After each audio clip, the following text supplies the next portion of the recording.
তারপরে পেঁয়াজ,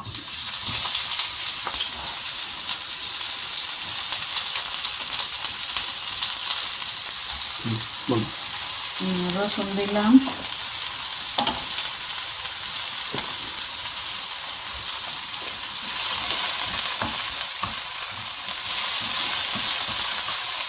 তেলের সাথে একটু বাটার দিব,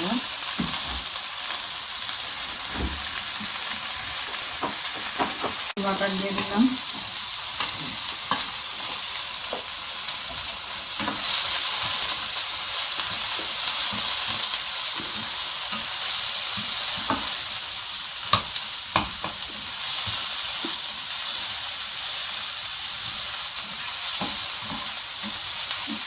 একটু ব্রাউন হলেই অ্যাসপারাগাস দিয়ে দিব।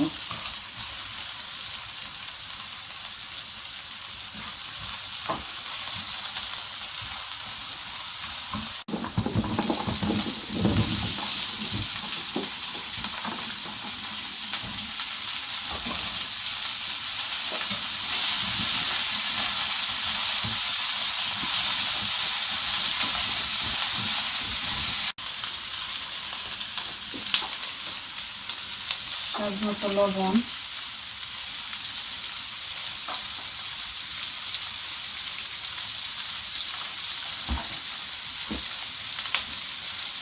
মরিচ,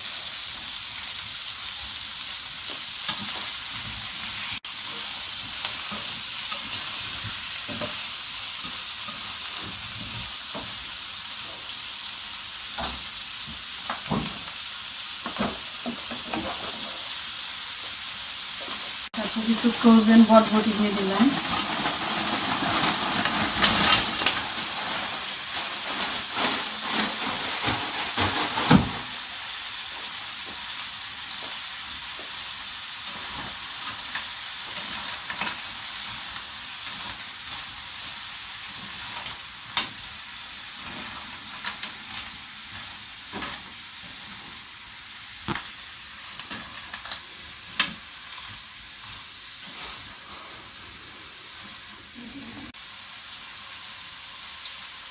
সামান্য একটু আদা গুঁড়া,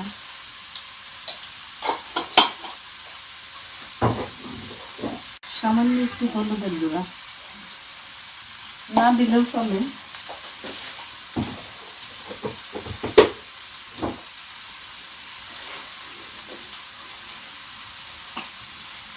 সামান্য ব্ল্যাক পেপার,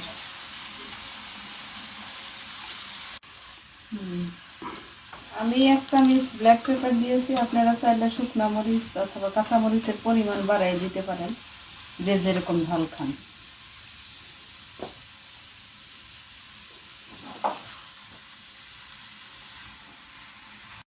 সিদ্ধ হওয়ার জন্য কিছুক্ষণ ঢেকে রাখবো। ঢাকনা খুলে একটু পরপর নেড়ে দিতে হবে।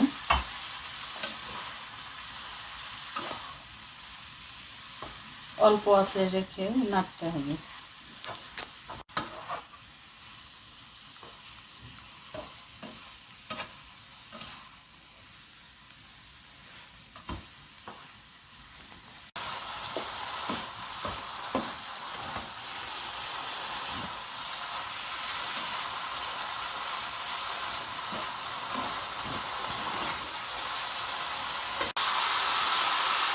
এটা সিদ্ধ হবে, কিন্তু বেশি সিদ্ধ না, একটু কসকসা থাকবে, তখন এই জিনিসটা খাইতে মজা লাগে।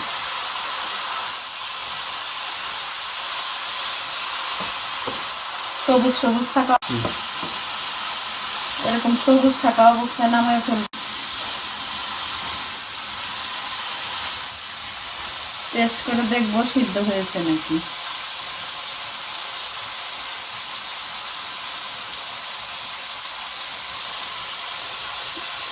হয়ে গেছে।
চিকেন গ্রিলের সাথে এই অ্যাসপারাগাস আর বটবটি খুব মজা লাগে।